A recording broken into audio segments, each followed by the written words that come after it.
Students, hello sir. Good evening. Good evening sir. OPS maths classes में आपका welcome. आज हम क्वेश्चन नंबर सेकंड का second part exercise 5.3 chapter 5th arithmetic progression ये हम करने जा रहे हैं। इससे पहले हमने क्वेश्चन नंबर सेकंड का फर्स्ट पार्ट कर दिया है, वीडियो भी अपलोड कर दिया है, उसे आप देख सकते हैं। तो सॉरी, जनरल एपी क्या होती है? A comma A plus D, A plus two D, A plus three D. First term A, second term A plus D, और third term A plus two D, और fourth term A plus three D.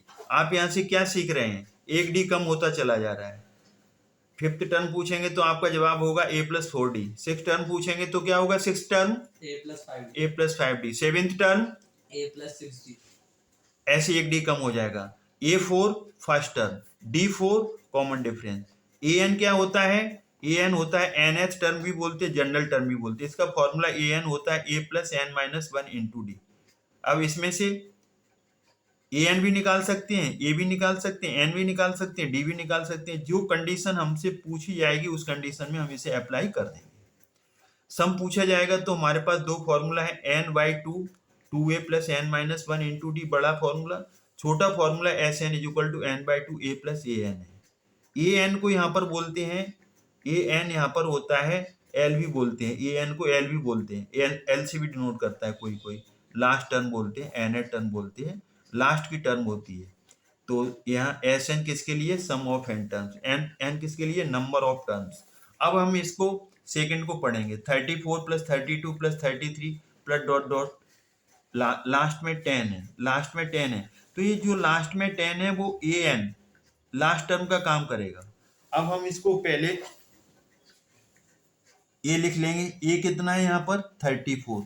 Common difference क्या होता है? Second में से first minus कर दो तो बड़ा नंबर माइनस का है तो माइनस टू आ जाएगा। या 30 में से 32 करो, अगले में से पिछला करना है, सेकंड में से फर्स्ट या थर्ड में से सेकंड, कॉमन डिफरेंस सेम आएगा। लास्ट का जो टर्म है, लास्ट नंबर ऑफ टर्म्स नहीं है, 10 यहाँ नंबर ऑफ टर्म्स नहीं है, ये यहाँ पर लास्ट टर्म है तो ए एन, तो यहाँ पर 10। तो सम निकालने के लिए हमें एन चाहिए, नंबर ऑफ टर्म्स। तो हम उसके लिए सबसे पहले क्या कैलकुलेट करेंगे? ए एन का फॉर्मूला लगाएंगे। A N is equal to A plus N minus one into D. A N N S term है, लास्ट टर्म है, 10 दिया है, लिख दो। ए कितना है? 34 गिवन है, लिख दीजिए। एन अननोन है, माइनस वन। डी अभी कैलकुलेट किया, माइनस टू, लिख दीजिए यहाँ 10 34 मल्टीप्लाई कर दो, इसको ब्रैकेट को खोलो, प्लस और माइनस माइनस हो जाएगा, माइनस टू एन, माइनस का माइनस से मल्टीप्लाई होगा, प्लस का टू। हमने ब्रैकेट खोल दिया यहाँ पर, तो इससे कोई अंतर नहीं पड़ेगा, ब्रैकेट खोल दिया आपने, कोई बात नहीं। अब यहाँ से 10, यहाँ पर 34, अब 34 और प्लस का टू तो 36 कर दो, यहाँ पर 36 माइनस टू एन। जरा दिमाग से काम लो, माइनस टू एन है ना, तो इधर ले आओ तो ये पॉजिटिव हो गया 36। अब ये 10 पॉजिटिव है, इधर ले जाओ, माइनस का हो गया। क्या किया? एन वाली टर्म्स एक तरफ कर ली और बिना एन वाली कांस्टेंट एक तरफ कर दी, तो 2n। 36 में से 10 जाएगा 26 आ जाएगा। अब यहाँ पर n आ रहा है कितना? 26। 2 यहाँ मल्टीप्लाई हो रहा है तो यहाँ आकर के डिवाइड हो जाएगा, फिर ये कट कर दो 26 को 2 से, तो n is equal to 30। Number of terms कितनी आ गई? नंबर ऑफ टर्म्स 13 है। ये नंबर ऑफ टर्म्स है, number of terms. Number of terms पूछी जाए तो यही आंसर छोड़ देंगे, लेकिन हमें इसमें सम पूछा गया है तो हम अब सम निकालेंगे। तो सम निकालने के लिए अब हम नेक्स्ट पेज पे मूव करेंगे। तो नेक्स्ट पेज पे हम मूव करेंगे सम निकालने के लिए। तो यहाँ से देखिए, आप ध्यान से देखिए। तो सम निकालने के लिए नेक्स्ट पेज पे, तो S N is equal to N by two into A plus A N. हम बार बार बता रहे हैं आपको, ये दो फार्मूला है हमारे पास, दो फार्मूला हैं।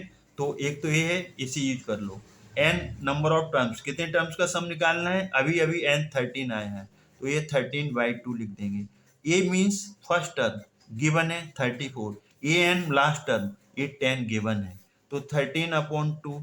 अब यहाँ पर हम 34 प्लस 10 को प्लस करेंगे तो ये 44 आ जाएगा।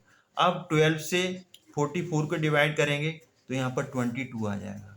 अब 13 इंटू 22 का मल्टीप्लाई करेंगे। 13 दूनी 26, मतलब 13 टू जा 26, 13 टू जा 26, 27 28, तो 286 आ गया। ये आपका फाइनल आंसर आ गया। अब हम एक्स्ट्रा वर्किंग कर रहे हैं, हम सिखा रहे हैं आपको यहाँ पर। आप एग्जाम में तो यही आंसर छोड़ देंगे। आंसर आपका एस थर्टीन कितना आ गया 286।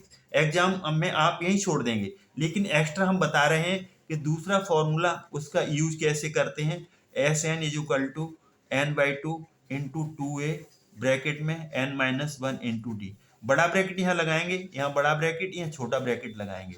एन कितना कैलकुलेट किया था 13, तो 13 बाई टू, टू ए की जगह फर्स्ट टर्म तो 34।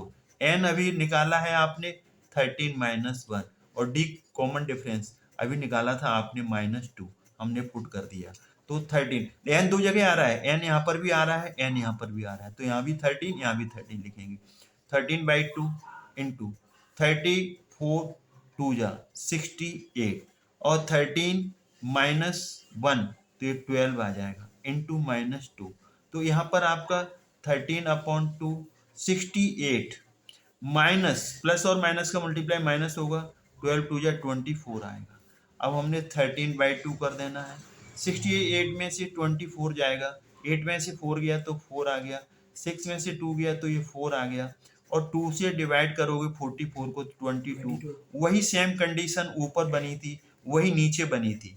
ऊपर क्या बनी थी 13 इंटू 22, तो 13 इंटू 22 यहाँ बना, तो इसका जो फाइनल आंसर है 286। ये क्या निकला, ये निकला आपका एस थर्टीन, मतलब एस का मतलब सम, 13 का मतलब नंबर ऑफ टर्म्स, 13 टर्म्स का जो सम आया वो 286 आया। तो हमने क्या वेरीफाई कर लिया कि इस फॉर्मूला को लगाया शॉर्ट वाले को, तब भी वही आया, और डायरेक्ट फॉर्मूला था, लेकिन इसमें ए एन दिया है, ए दिया है, एन दिया है, तो इसे अप्लाई कर सकते हैं एग्जाम में, से ऐसे निकाल देंगे। ये हमने थोड़ा एक्स्ट्रा सिखाया है कि इसको यूज कैसे करते हैं। जब ए एन नहीं दिया होगा तब ऐसे करेंगे, ये एक्स्ट्रा वर्क कर दिया, एग्जाम में करने की जरूरत नहीं है, एग्जाम में यहीं तक आप आंसर दे देंगे। तो ये आई होप कि आपको ये क्वेश्चन समझ में आया होगा। अगर ये क्वेश्चन आपको समझ में आया है, वीडियो वॉच करें और समझें, और 1 into 3 का फॉर्मूला अप्लाई करें। एक बार समझें, 3 बार रिटर्न में करें, तो आप कभी नहीं भूलेंगे। बहुत अच्छी तरीके से एपी आने लगेगी। फॉर्मूला भी जुबानी, बाई हार्ट, बाई ब्रेन याद कर लो। मुखादी याद होने चाहिए, ऑलरेडी लर्न होने चाहिए।